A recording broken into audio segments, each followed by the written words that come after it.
नमस्कार, आप देख रहे हैं न्यूज़ मीडिया मंच। इस विशेष वीडियो में बात विशेष मुद्दे की। दरअसल प्रधानमंत्री नरेंद्र मोदी के नेतृत्व में एनडीए सरकार 18 से 22 सितंबर के बीच में संसद का विशेष सत्र बुलाने जा रही है और इसको जोड़कर देखा जा रहा है वन नेशन वन इलेक्शंस की योजना से। यानी कि लोगों का ये मानना है कि सरकार जल्द ही इस संसद सत्र में इस प्रस्ताव को पेश कर सकती है कि देश में एक साथ ही चुनाव होने चाहिए, सभी विधानसभाओं के और लोकसभा के। क्या आप जानते हैं कि लोकसभा और विधानसभा के चुनाव इससे पहले कभी हुए हैं?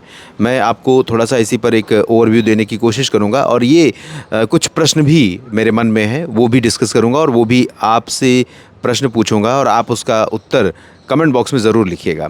दरअसल आपको बता दें कि जब भारत आज़ाद हुआ था उसके बाद 1947 के बाद 1952 में पहली बार चुनाव कराया गया। 1951 से शुरुआत हुई थी, 1952 में चुनाव संपन्न हुआ। तो पहली बार केंद्र और पूरे राज्य विधानसभा, जो भी उस समय तक राज्य गठित हो चुके थे, क्योंकि उस समय भी कई सारी रियासतें थी, तो कई रियासतों का केंद्र में या भारतीय संप्रभुता में, भारतीय गणराज्य में विलय होना या उनका जुड़ाव होना अभी बाकी था।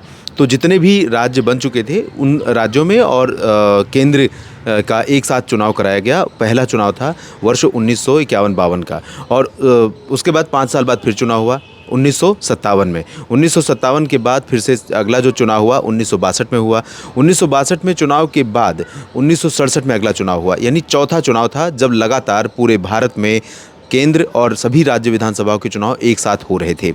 सब ठीक चल रहा था, लेकिन क्योंकि भारत आज़ाद हुआ था और केंद्र में कांग्रेस सरकार थी, राज्यों में भी अधिकांश जगहों पर कांग्रेस की सरकार थी, तब तो कोई ऐसी राजनीतिक पार्टियां नहीं थी। राजनीतिक पार्टियों का उदय धीरे धीरे होने लगा। शुरुआती टक्कर जो है वामपंथी दलों से मिल रही थी, जो कि तब तक बन चुकी थी, वामपंथी दलों का गठन हो चुका था।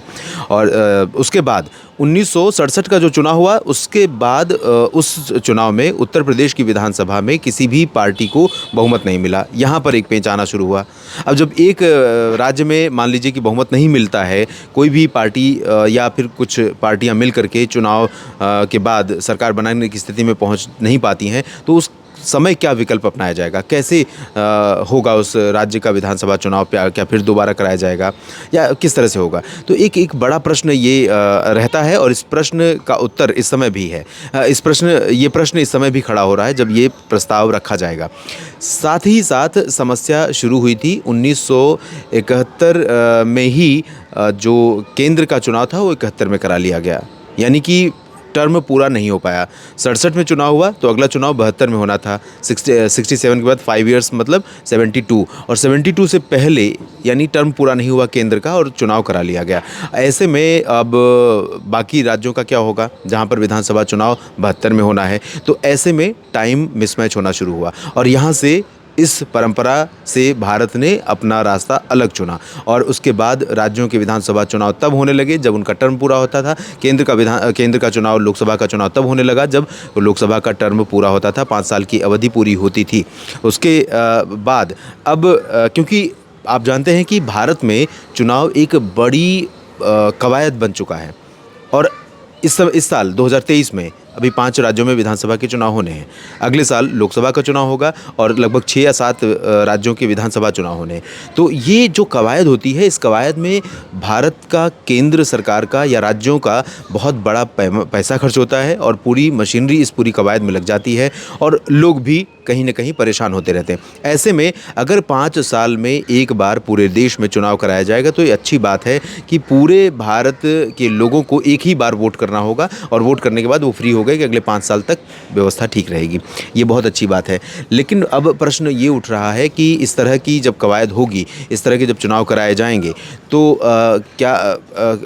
अगर विखंडित विधानसभा तैयार होती है, यानी किसी भी विधानसभा में किसी भी पार्टी को पूर्ण बहुमत नहीं मिलता है और अगर लोकसभा में मान लीजिए कि किसी गठबंधन को बहुमत मिल गया या गठबंधन में अनेक दल शामिल होकर के सरकार बना लेते हैं, उसके बाद अगर इन दलों का आपस में, जैसा कि आमतौर पर देखने को मिलता है जब अटल बिहारी वाजपेयी की सरकार गिराई गई थी और महाराष्ट्र में आपने देखा होगा कि पहले बीजेपी और शिवसेना ने मिलकर चुनाव लड़ा और उसके बाद शिवसेना ने राकापा, राष्ट्रीय कांग्रेस पार्टी और कांग्रेस के साथ गठबंधन कर लिया और उसके बाद भाजपा ने अपनी रणनीति चली और भाजपा के साथ शिवसेना का गठबंधन हुआ। शिवसेना विखंडित हुई और उद्धव गुट से अलग होकर के एकनाथ शिंदे ने भाजपा के साथ मिलकर के सरकार बनाई और वो मुख्यमंत्री बने। तो इस तरह की परिस्थितियां आएंगी तब उसके लिए विकल्प क्या होंगे, और क्या वास्तव में जो ये लोग जोड़कर देख रहे हैं इस समय कि संसद का जो विशेष सत्र बुलाया जा रहा है, क्योंकि विशेष सत्र कोई भी सरकार तभी बुलाती है जब कुछ बड़े फैसले करने होते हैं। और आपने देखा होगा कि जब जीएसटी को लागू करना था तब रात में विशेष सत्र बुलाया गया था। और नरेंद्र मोदी सरकार की बहुत सारी योजनाएं, चाहे वन नेशन वन कार्ड की बात करें, यानी पूरे देश में एक राशन कार्ड होगा और वो पोर्टेबिलिटी की सुविधा उसमें रहेगी, यानी कि कोई प्रवासी अगर बिहार में रहता है और वो हिमाचल में चला जाता है तो उसका पोर्टेबल रहेगा और वहाँ से उसी राशन कार्ड के बेसिस पर उसको जो सरकारी सुविधाएं, सरकारी सस्ते दर की दुकानों से सस्ते अनाज या सरकार के कोटे से जो भी सुविधाएं मिलती हैं वो वहाँ पर मिलेंगी। तो इसी तरह से वन नेशन वन इलेक्शन की परियोजना सरकार लॉन्च करना चाह रही है। लेकिन प्रश्न ये उठता है कि क्या वास्तव में जो लोग अंदेशे लगा रहे हैं कि जो विशेष सत्र बुलाया जा रहा है 18 से 22 सितंबर का 5 दिनों का, उस दौरान नरेंद्र मोदी सरकार वन नेशन वन इलेक्शन का प्रपोजल संसद में पेश कर सकती है। और क्योंकि लोकसभा में तो इनका बहुमत है ही है और राज्यसभा में भी बहुमत है, तो ये भी पास हो जाएगा, ये प्रस्ताव भी पास हो जाएगा। लेकिन एक प्रश्न यहाँ पर अभी शुरुआत में, अगर मान लीजिए कि ये प्रस्ताव पास हो गया और ये कानून लाया गया और इस तरह से लोकसभा और विधानसभा के चुनाव एक साथ कराए जाने की शुरुआत हो गई, तो कई राज्यों के विधानसभा चुनाव अभी हाल में हुए हैं, पिछले साल। कुछ राज्यों के विधानसभा चुनाव आज इस वर्ष की शुरुआत में हुए और कुछ के होने हैं। तो जिन राज्यों के विधानसभा चुनाव नहीं हुए हैं अभी, जिनका टर्म पूरा होना 24, 25 या 26 में, 27 में पूरा होना है, तो क्या उन सभी को समय से पहले 2024 में ही चुनाव करवाया जाएगा, या कोई एक ऐसा साल चुना जाएगा 2024 के बाद 25 का, 26 का, जब केंद्र का चुनाव बाकी राज्यों के साथ होगा?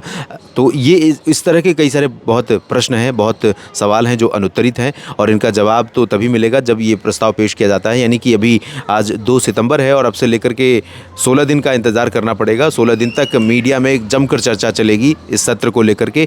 बहुत सारे अंदेशे, बहुत सारे सूत्रों के हवाले से खबरें दी जाएंगी, लेकिन उन खबरों में सच्चाई कितनी होगी, क्योंकि नरेंद्र मोदी सरकार को और भारतीय जनता पार्टी की कम से कम 2014 के बाद की सरकार को, जो पिछले 9 सालों से सत्ता में है, इसको अनप्रेडिक्टेबल कहा जाता है। यानी इसके बारे में जो भी आप कयास लगाते हैं, चाहे राष्ट्रपति के चुनाव को लेकर देख लीजिए या उपराष्ट्रपति के चुनाव को लेकर देख लीजिए। जब रामनाथ कोविंद को बनाया गया था राष्ट्रपति, तब भी लोगों का अनुमान था कि अटल बिहारी लाल कृष्ण आडवाणी को बनाएंगे, मुरली मनोहर जोशी को बनाएंगे, हो सकता है कि वेंकैया नायडू को बनाए, बहुत सारे नाम आए, लेकिन किसी का नहीं पता। और वो किसी ऐसे व्यक्ति को लेकर आए जो कि बिल्कुल भी चर्चा में ही नहीं थे। और वही हाल हुआ इस बार के राष्ट्रपति चुनाव में, जब द्रौपदी मुर्मू को लेकर के आए। इसके साथ साथ गुजरात में मुख्यमंत्री का पद हो, हरियाणा में मुख्यमंत्री का पद हो, मनोहर लाल खट्टर, या फिर अन्य जगहों पर, तो इस तरह की जो डिसीज़न होते हैं मोदी सरकार में, वो बहुत अनप्रेडिक्टेबल होते हैं। इसलिए बहुत दृढ़ता के साथ ये कहना कि 18 से 22 सितंबर का 5 दिन का जो संसद का विशेष सत्र बुलाया जा रहा है, उसमें एक राष्ट्र, एक इलेक्शन, एक चुनाव का ही प्रस्ताव पेश होगा, ये भी मुझे लगता है कि थोड़ा सा बहुत आशावादी होना होगा, क्योंकि जिस तरह की उनकी कार्यशैली रही है, जिस तरह से उनकी कार्यनीतियां रही हैं इस सरकार की, उसको देखते हुए। लेकिन अगर ये लाया गया तो वैसे देखा जाए तो राष्ट्र के लिए बहुत अच्छा विकल्प होगा, बहुत अच्छी सुविधा होगी। लेकिन कुछ लोगों का ये भी कहना है कि भारत की संघीय राजनीति और भारत की विविधता की जो खूबसूरती है वो इससे थोड़ा सा खंडित हो सकती है, और इससे राज्यों की विधानसभाओं और केंद्र में सत्ताधारी दलों को फ़ायदा हो सकता है। ये तो देखने वाली बातें होंगी। फिलहाल इस वीडियो में इतना ही। आप क्या सोचते हैं, क्या ये फैसला सही हो सकता है, और क्या मोदी सरकार इसी प्रस्ताव पर चर्चा करने जा रही है 18 से 22 सितंबर के बीच में? अपनी प्रतिक्रिया, अपनी राय कमेंट बॉक्स में ज़रूर लिखें।